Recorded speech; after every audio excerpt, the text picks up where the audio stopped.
প্রেম ধীরে মুছে যায়, নক্ষত্রদেরও একদিন মরে যেতে হয়, যায় নাকি?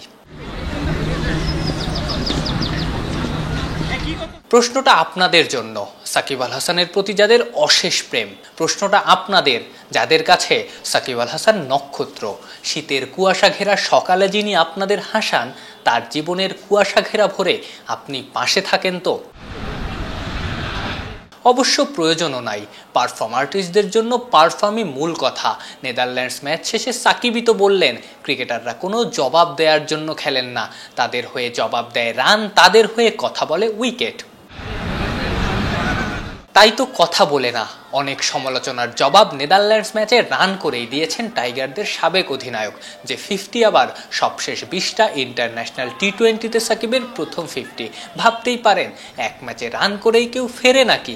উত্তরটাও অবশ্য আপনার জানা। যিনি পারফর্ম করছেন 1.5 যুগ ধরে, 2 ম্যাচের ব্যর্থতায় তার পতন কি করে হয়?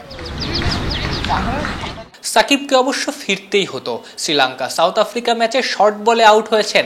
নেদারল্যান্ডস ম্যাচের আগের দিন সেই শর্ট বল সামলাতেই করেছেন লম্বা অনুশীলন। হেড পজিশন নিয়ে সমস্যায় ভুগছিলেন।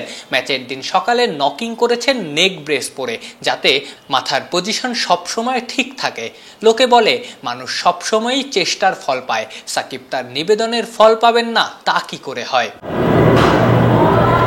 নিবেদন কি শুধু সেই ম্যাচে যখনই দেখেছেন নিজের মন মতো কিছু হচ্ছে না, চেষ্টা করে গেছেন? আগে যেমন অনুশীলন কম করতেন, আড্ডায় বাদাম খেতে খেতে সমালোচকরা বলেও বসতেন ও তো প্র্যাকটিসই করে না, তবুও সফল হয়। এখন সাকিব তুলনামূলক বেশি অনুশীলন করেন, কারণ বুঝে গেছেন বুড়িয়ে যাওয়ার বয়সে যদি ফুরিয়ে যেতে না চান, বেশি বেশি অনুশীলনই সেক্ষেত্রে একমাত্র উপায়।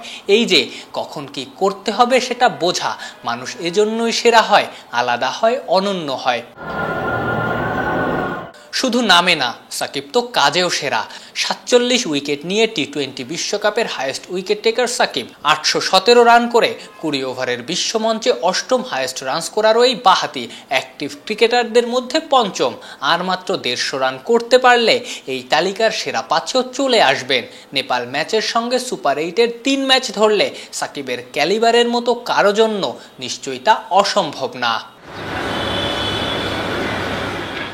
আফনান পিয়াল, অলরাউন্ডার।